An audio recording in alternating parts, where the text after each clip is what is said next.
A dor que revela quem você é. Vivemos em uma época que promete uma vida sem dor.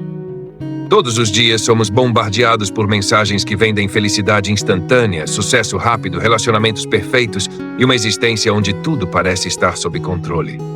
As redes sociais mostram apenas os melhores momentos. A publicidade vende a ideia de que sempre falta mais um produto, mais dinheiro ou mais reconhecimento para finalmente sermos felizes. A mensagem é sempre a mesma. A dor é um problema que precisa ser eliminado. Mas Fyodor Dostoiévski enxergava a realidade de maneira completamente diferente. Para ele, o sofrimento não era um defeito da existência. Não era um acidente, muito menos um castigo inevitável. O sofrimento fazia parte da própria condição humana.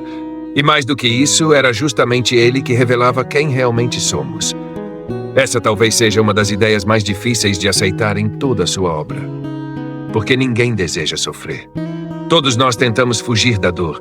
Fugimos do fracasso, da rejeição, do luto, da solidão, da culpa, da ansiedade e das perdas. É natural querer evitar aquilo que machuca. Mas Dostoiévski faz uma pergunta incômoda. E se for justamente a dor que revela aquilo que nenhuma vida confortável conseguiria mostrar? Poucos escritores conheceram o sofrimento de forma tão intensa quanto ele. Ainda jovem, Dostoiévski foi preso por participar de um grupo de discussões políticas considerado subversivo pelo governo russo. Depois de meses encarcerado, recebeu sua sentença. A pena era a morte.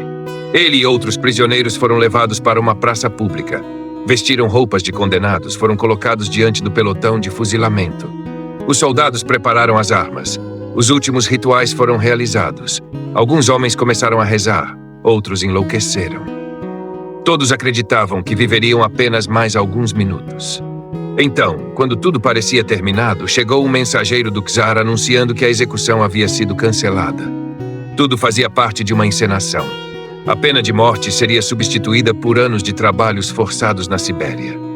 Imagine o que acontece com a mente de alguém que experimenta a certeza absoluta da própria morte. E poucos minutos depois, recebe a vida de volta. Dostoiévski nunca mais foi o mesmo. E talvez seus livros também nunca existissem da maneira que conhecemos se aquele episódio não tivesse acontecido. Durante anos, ele viveu em campos de trabalho forçado. Dormiu ao lado de assassinos. Conviveu com ladrões, criminosos e homens considerados os piores da sociedade. Ali, descobriu algo inesperado. Mesmo nas pessoas mais violentas ainda existiam momentos de humanidade. E mesmo nas pessoas consideradas corretas, existiam sombras profundas. Foi nesse ambiente de sofrimento extremo que sua compreensão da alma humana amadureceu. Ele percebeu que a dor não destrói apenas, ela também revela. Essa ideia aparece de forma poderosa em Crime e Castigo. O protagonista, Rodion Raskolnikov, acredita ser um homem extraordinário. Ele está convencido de que pessoas realmente superiores possuem o direito de ultrapassar os limites da moral comum para alcançar objetivos maiores.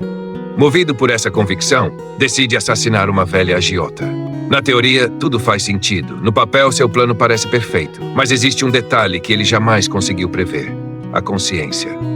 Depois do crime, não é a polícia que começa a destruí-lo. É sua própria mente. Ele passa a viver atormentado, perde o sono, tem febres, delira, desconfia de todos. Cada conversa parece uma acusação. Cada silêncio parece uma condenação. O verdadeiro castigo não é a prisão. É carregar dentro de si um peso impossível de ignorar. É perceber que nenhum argumento intelectual consegue calar uma consciência ferida. Dostoiévski mostra que existe uma diferença enorme entre explicar racionalmente um sofrimento e realmente suportá-lo. Muitas vezes acreditamos que somos fortes porque imaginamos como agiríamos em determinadas situações, mas só descobrimos quem realmente somos quando essas situações acontecem. É fácil falar sobre coragem quando não existe perigo. É fácil falar sobre perdão quando ninguém nos machucou. É fácil defender honestidade quando nunca fomos tentados. É fácil dizer que somos pacientes enquanto tudo acontece do nosso jeito. Mas basta uma grande perda, uma doença, uma traição, uma falência, o fim de um relacionamento, a morte de alguém querido. E toda a imagem que construímos sobre nós mesmos começa a ser testada. É aí que descobrimos se nossas convicções eram reais ou apenas confortáveis. Existe uma frase muito conhecida de Dostoiévski que resume essa ideia: o sofrimento é a única origem da consciência. Não significa que toda pessoa que sofre se torna automaticamente melhor. infelizmente, isso não acontece. O sofrimento pode endurecer um coração, pode gerar ressentimento, pode produzir violência, pode destruir completamente alguém, mas também pode fazer exatamente o contrário. Pode despertar compaixão, pode ensinar humildade, pode revelar coragem, pode aproximar pessoas, pode transformar completamente uma vida. A dor não escolhe quem seremos, ela apenas retira as máscaras. Pense nas pessoas que você mais admira. Provavelmente elas têm algo em comum. Quase todas atravessaram momentos extremamente difíceis. Perderam alguém, fracassaram, foram rejeitadas, quebraram financeiramente, enfrentaram doenças, passaram por crises profundas. E justamente por isso desenvolveram uma sensibilidade que não existia antes. Quem nunca sofreu costuma julgar rapidamente. Quem já sofreu aprende a compreender. Quem nunca perdeu acredita que tudo depende apenas de esforço. Quem já perdeu entende que a vida também envolve fragilidade. O sofrimento muitas vezes nos torna mais humanos. Mas Dostoiévski faz um alerta importante. Existe uma diferença entre sofrer e dar sentido ao sofrimento. A dor por si só não transforma ninguém. O que transforma é aquilo que fazemos com ela. Duas pessoas podem viver exatamente a mesma tragédia. Uma escolhe cultivar ódio, outra escolhe desenvolver compaixão, uma fecha completamente o coração. Outra aprende a acolher quem sofre. O sofrimento oferece uma oportunidade. A resposta continua sendo nossa. Essa talvez seja uma das maiores lições presentes em seus romances. Nenhum personagem amadurece fugindo da dor. Todos tentam escapar. Todos procuram justificativas. Todos resistem. Mas a verdadeira transformação só acontece quando finalmente param de lutar contra aquilo que precisam enfrentar.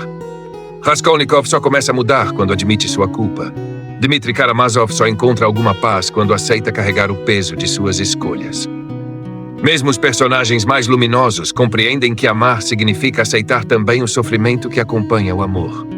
Porque quem ama inevitavelmente corre o risco de perder. Quem sonha corre o risco de fracassar. Quem confia corre o risco de ser traído. Quem vive intensamente inevitavelmente será ferido em algum momento. O preço de uma vida profunda é aceitar sua vulnerabilidade. Hoje existe uma enorme pressão para parecermos sempre fortes. Postamos apenas conquistas. Escondemos nossas inseguranças. Tentamos convencer o mundo e às vezes a nós mesmos de que estamos bem. Mas a verdade é que ninguém atravessa a existência sem carregar cicatrizes. A diferença não está em quem sofreu mais. Está em quem conseguiu transformar essas feridas em sabedoria, empatia e maturidade. Talvez seja por isso que pessoas que passaram por grandes dificuldades costumam enxergar o mundo de maneira diferente. Elas aprendem que a felicidade não é a ausência de problemas, é a capacidade de continuar vivendo, mesmo quando a vida dói. No fim, Dostoiévski não glorifica o sofrimento. Ele não diz que devemos procurá-lo, nem afirma que a dor é boa em si mesma. O que ele nos ensina é algo muito mais profundo. Quando o sofrimento inevitavelmente chegar, porque ele chega para todos, você terá uma escolha. Pode permitir que ele destrua aquilo que existe de melhor em você. Ou pode deixar que ele revele uma força, uma coragem e uma humanidade que talvez jamais descobrisse vivendo apenas no conforto. Porque, segundo Dostoiévski, não é a ausência de dor que define uma grande vida. É a maneira como respondemos a ela. E talvez a pergunta mais importante não seja: por que estou sofrendo? Mas sim, quem estou me tornando por causa desse sofrimento? Porque no final, a dor não apenas nos machuca, ela revela silenciosamente quem sempre fomos e quem ainda podemos nos tornar.